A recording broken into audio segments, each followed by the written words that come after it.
Welcome back to my channel. இப்போ நம்ம பார்த்திங்கன்னா தொயா கீரை குழம்பு செய்ய போகிறோம். இது வந்து பார்த்திங்கன்னா இந்த கீரை வந்து கிராமத்துங்களில் தான் கிடைக்கும். கிராமத்துங்களில் வயல் வேலிங்களாண்ட கரும்பு கழனிங்க அந்த மாதிரி இருக்கிற இடத்துல இந்த கீரை நம்மளுக்கு அதிகமாக கிடைக்கும். இந்த மாதிரி மழை டைமில் பார்த்திங்கன்னா இந்த கீரை நம்மளுக்கு கிடைக்கும். தொயாகரை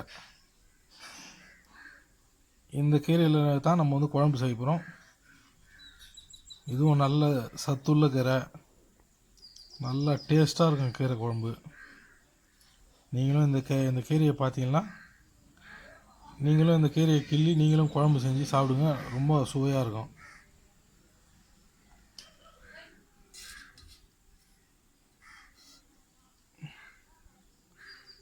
பாருங்க, அந்த கீரையில் இருக்கிற பூவுங்க, இது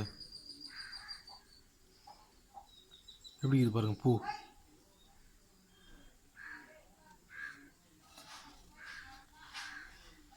அந்த பூ பாருங்க, அந்த பூ இப்படிதான் இருக்கும் அந்த கீரையினுடைய பூ. அந்த பூ பார்த்தாலே இந்த கீரையை நீங்கள் ஈஸியாக கண்டுபிடிக்கலாம். வாங்க எப்படி செய்யுதுன்னு பார்க்கலாம். பாருங்கள், இதாங்க வந்து தொயாக்கீரை. நம்ம நார்மல் கீரை மாதிரி தான் இருக்கும். இதை நம்ம கண்டுபிடிக்கணும். இந்த பூ பாருங்கள், இந்த கீரையில் இந்த மாதிரி பூ வரும். நல்லா பாருங்கள், இந்த மாதிரி பூ வரும். இந்த பூ இருக்கிற கீரை தான் தொயாக்கீரை. இந்த பூ பார்த்து தான் நம்ம வந்து இந்த கீரையை கண்டுபிடிக்கணும். இதை கிள்ளி நம்ம கடைஞ்சி சாப்பிட்லாம். உடம்புக்கு ரொம்ப ஹெல்த்தி, ரொம்ப ஆரோக்கியமானது. உடல் சூட்டை தணிக்கும், குடலில் இருக்கிற அல்சரை சரி பண்ணும், மலச்சிக்கலை சரி பண்ணும், ரத்த ஓட்டத்தை சீராக வைக்கும். பல நன்மைகள் இருக்குதுங்க இந்த கீரையில். இது வந்து கிராமத்தில் தான் இருக்கும். எங்கேயும் வியாபாரம் பண்ணுற இடத்துலையும் இது கிடைக்காது. இது வந்து காட்டில் இருக்கிற கீரை. பாருங்க, கீரையை வந்து நம்ம குக்கரில் போட்டு வேக வைக்க போகிறோம். அது வந்து ஒரு குக்கரை எடுத்துக்கணும். அந்த குக்கரில் தண்ணி ஊற்றிட்டோம். அந்த தண்ணியில் வந்து பூண்டு சேர்த்துக்கலாங்க.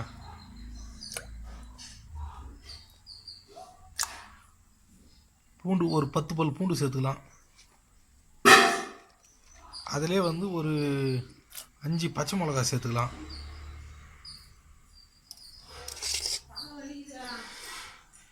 பாருங்கள், ஒரு 4 பெரிய வெங்காயம், ஒரு 4 தக்காளி, இதையும் நம்ம இதில் சேர்த்துக்கலாம்.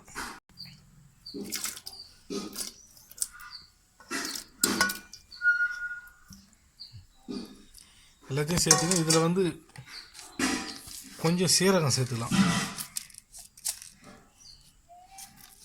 ஒரு 1/2 ஸ்பூன் சீரகம் சேர்த்துக்கலாம்.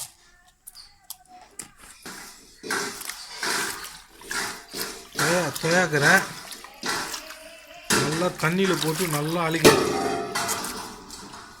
நல்லா கழுவணுங்க.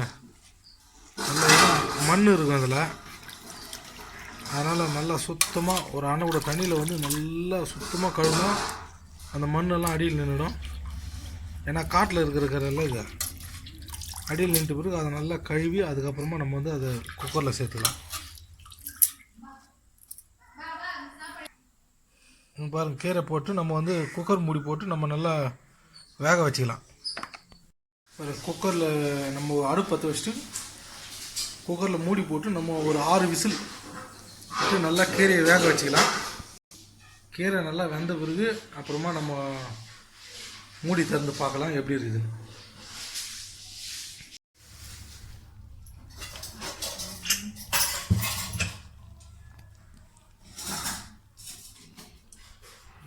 குக்கரில் வந்து 6 விசில் விட்டோம். 6 விசில் விட்டு பிறகு ஓப்பன் பண்ணோம். கீரை பாருங்கள், நல்லா வெந்து வந்துட்டு இருக்குது. இப்போ இதை வந்து நம்ம கிராமத்து முறைப்படி பாரம்பரியமாக பருப்பு மண்பானை சட்டியில் போட்டு நம்ம நல்லா கடைஞ்சிக்கலாம். அப்போ தான் கீரை குழம்பு வந்து ரொம்ப ருசியாக இருக்கும்.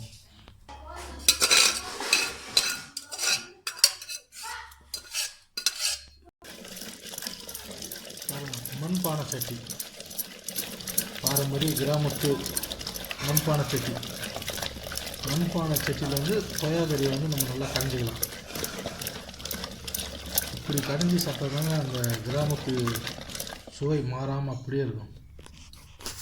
மத்தில் கரைஞ்சி எப்படி இருக்குது.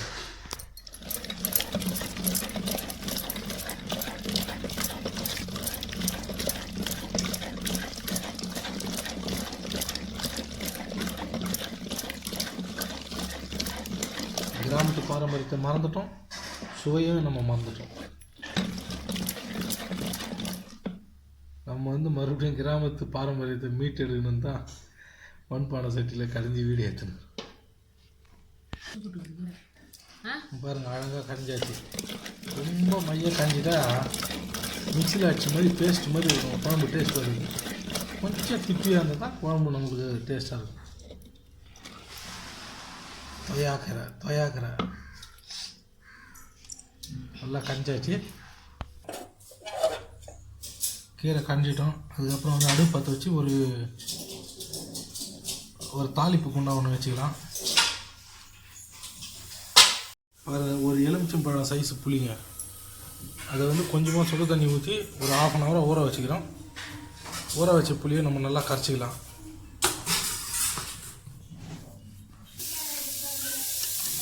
நம்ம வந்து ஒரு தாளிப்பு குண்டா வச்சுட்டோம். அதில் வந்து ஒரு 2 ஸ்பூன் எண்ணெய் சேர்த்துக்கலாம். அதில் வந்து ஒரு பெரிய வெங்காயத்தை நல்லா பொடியை கட் பண்ணி சேர்த்துக்கலாம். அதில் வந்து ஒரு 1/2 ஸ்பூன் கடுகு சீரகம் சேர்த்துக்கலாம்.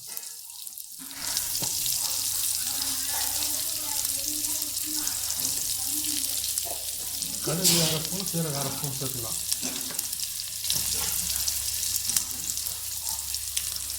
நம்ம வந்து கொய்யாக்கரை குழம்புக்கு தாளிப்பு செஞ்சுக்கிறோம்.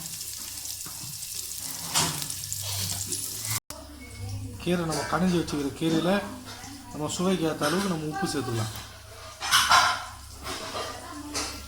தேவையான அளவு உப்பு சேர்த்துக்கலாம். உப்பு சேர்த்து அதையும் நம்ம கரைஞ்சிக்கலாம்.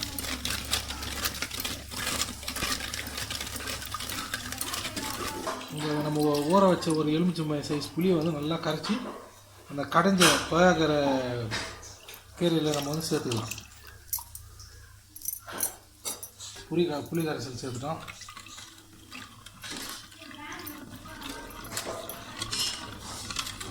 அதுக்கப்புறம் வந்து இந்த கீரை வேக வச்ச தண்ணி,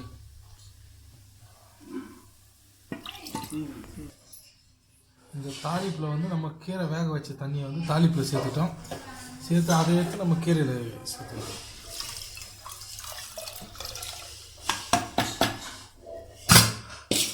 இப்போ நம்ம கீரை குழம்பு திக்னஸ்க்கு ஏற்ற அளவுக்கு நம்ம எல்லாம் சேர்த்து வச்சு கீரைக்கு திக்னஸ்க்கு ஏற்ற அளவுக்கு நம்ம தண்ணி சேர்த்துக்கலாம். கீரை நம்மளுக்கு திக்காக வேணுமா இல்லை எந்த கண்டிஷனில் வேணும் அதுக்கேற்ற மாதிரி நம்ம தேவையான அளவுக்கு தண்ணி சேர்த்துக்கலாம். இந்த கீரையில் வந்து நம்ம தாளிப்பு சேர்த்தாச்சு. சேர்த்துட்டு நம்ம அடுப்பில் கரெக்டாக ஒரு 5 நிமிஷம் அடுப்பில் வச்சு சும்மா லைட்டாக அது சூடு ஏறி லைட்டாக அந்த புளி அந்த நுர வந்த பிறகு நம்ம இறக்கிடலாம். இறக்கிட்டால் நம்மளுக்கு வந்து சுவையான கொய்யாக்கரை கடையல் இல்லைன்னா கீரை குழம்பு ரெடி. இது வந்து கிராமப்புறத்தில் காய்கனி காட்டுங்களில் வயல்வெளியில் கிடைக்கும். இதேமாரி இந்த கீரைங்களை கிள்ளு வந்து நீங்களும் வீட்டில் வந்து ஹெல்த்தியாக செஞ்சு சாப்பிடுங்க, ஆரோக்கியமாக இருங்க. நம்ம சேனலை பார்த்துட்டு லைக் பண்ணுங்கள், ஷேர் பண்ணுங்கள், கமெண்ட் பண்ணுங்கள், சப்ஸ்கிரைப் பண்ணுங்கள், மறக்காமல் பெல் பட்டனை ப்ரெஸ் பண்ணுங்கள். நன்றி.